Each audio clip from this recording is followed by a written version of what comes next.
Hello, my apologies. This is SR Tallie. Hypothesis. If the Jamaicans have Uzis, then they got them from Iran. This is a continuation from part 3B. I'm going to call this part 3B-2. We most definitely had some technical difficulties. Now, I was ended at Nicaragua. Nicaragua, as I mentioned, Fidel Castro, parents are from Spain, and he conquered Spain. When he conquered Spain, most definitely the CIA. When he conquered Cuba, the CIA in America wanted the mafia to assassinate him. Of course, that was never accomplished. He did. Well, that's just a rumor. He did not. He was not successful.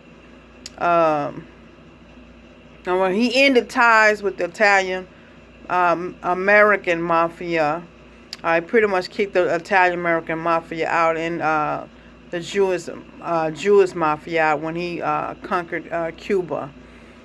Now, we was talking about Nicaragua and the Iran Contra affair. The Sandinistas overtook Nicaragua, sort of in the same fashion as he overtook Cuba and took control.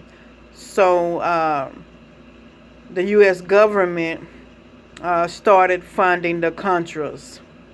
Of course, the rumor is the CIA was selling cocaine in America. That was the rumor. The CIA was selling cocaine in America. And but the what really is going on is that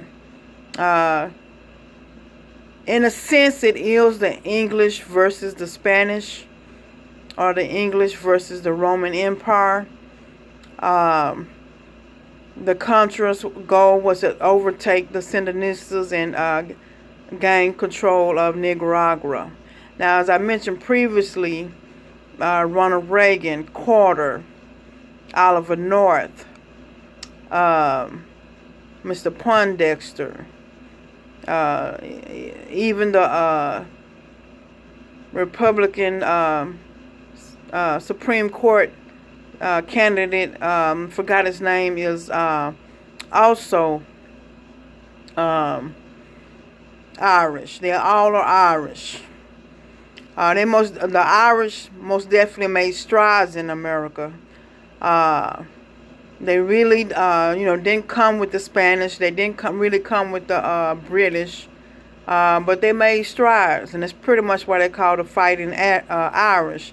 Now, in the Wild Wild West, as I mentioned previously, from even before that time period of the Wild Wild West, the Irish are moving across North America. The Irish and the Swiss are moving across North America, and most definitely looking for places to grow and build houses and families, etc.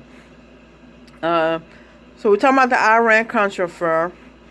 Now, the Contras most definitely consisted of some Nicaraguans and individuals that were anti-Castro. Now, I was watching a documentary, and just a little from Al Prophet, where he says there is a true Scarface.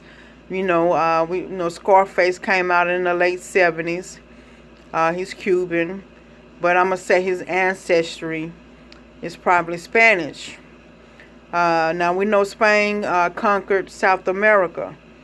The three areas that mainly have cocoa leaves is Bolivia, Peru, and if I'm not mistaken, most definitely Colombia. Bolivia borders Peru, and Peru borders Colombia. Now, all three border Brazil, and Colombia borders Panama and Venezuela. Now, supposedly, the drug lord Let me get his name. Just a second. I don't want to mess up. Just a second. His name is Roberto Soares Gomez. He was a cocaine kingpin in Bolivia. And I'm going to read what his wife wrote. His wife, Adele Levy, recounted in detail that Fidel Castro and Raul Castro contacted Soares and Escobar in January 1983 and invited them to Cuba. Upon visiting the island nation, Castro had planned to use drugs as a weapon against Yankee imperialism. Fidel and Raul charged millions of dollars per day in exchange for giving coverage to cocaine trafficking and the use of airports for refueling airplanes. In self-defense against the DA, Soares established his own private air force as well as private army of 1,500 soldiers and Libyan-trained bodyguards. Okay, so now if you look at the CIA World Factbook, it says Cuba have strong penalties against anyone drug trafficking. Now, what I'm looking at is that anyone else, both Fidel Castro and, really all three are now deceased. Fidel Castro,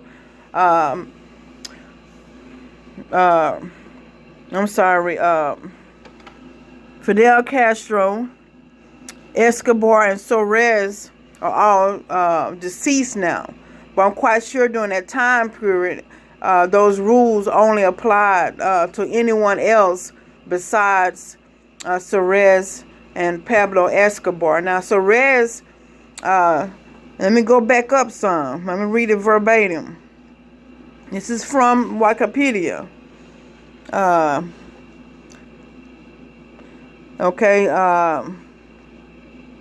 He was a Bolivian drug lord and trafficker who played a major role in the expansion of cocaine trafficking in Bolivia. In his prime, Soares made $400 million annually and was a major supplier of the Medellin cartel as well as the leader of the largest Bolivian drug empire and was considered to be the biggest cocaine producer in the world. Okay, so he supposedly was funding one of the, connects that that Pablo Escobar had as far as, producing cocaine. And Fidel Castro, the Medellin cartel, which consisted of the Cali cartel.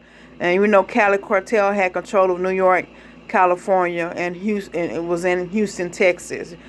We know, according to Narcos on Netflix, that Pablo Escobar, main baby, of course, was Miami and other places, of course, across the world.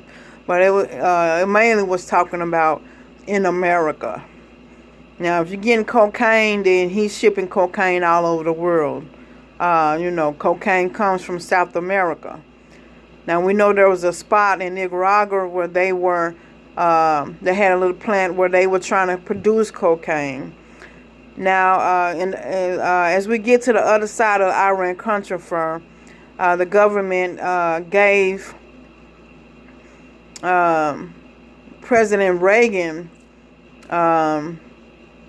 some money to assist them with the Iran hostages in Iran. They were supposed to send them some money. They did send them some money, but they also sent the amount to the Contras. But let me say this. The Irish Mafia was already selling cocaine. Now, I did mention Ronald Reagan was Irish and that he was selling cocaine. I take that back. The hypothesis was that he was... the Irish Mafia was already involved in selling cocaine according to the Irish mob.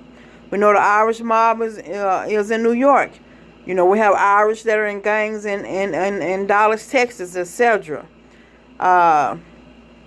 And he was an actor before that. And, they say most of the CIA back then were most definitely Irish. In order to, especially U.S. Secret Service, in order to go overseas in the past, you most definitely had to be Irish. Irish, Swiss, Welsh, of English descent. And we talk about the Uzis. Israel makes Uzis. Now I didn't mention that much about the Jewish. Now some of the Jews, Jerusalem was part of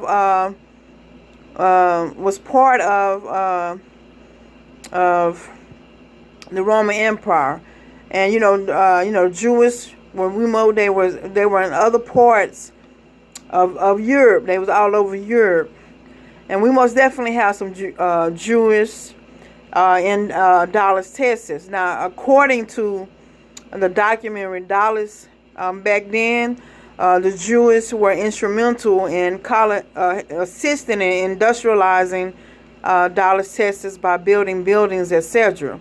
Now, the Jewish could also have access to Uzis. Uzis are made in Israel. Okay, only they have positive relationships with Irish. The Irish have Uzis. We're not talking about AK-47s. We're talking about Uzis. So I just wanted to explain that component of it. So really, as I mentioned, Spain has colonized, half this world. They have a close relationship with Italy. So that's pretty much what I'm going to talk about right now. And I'm going to leave it at that. Thank you.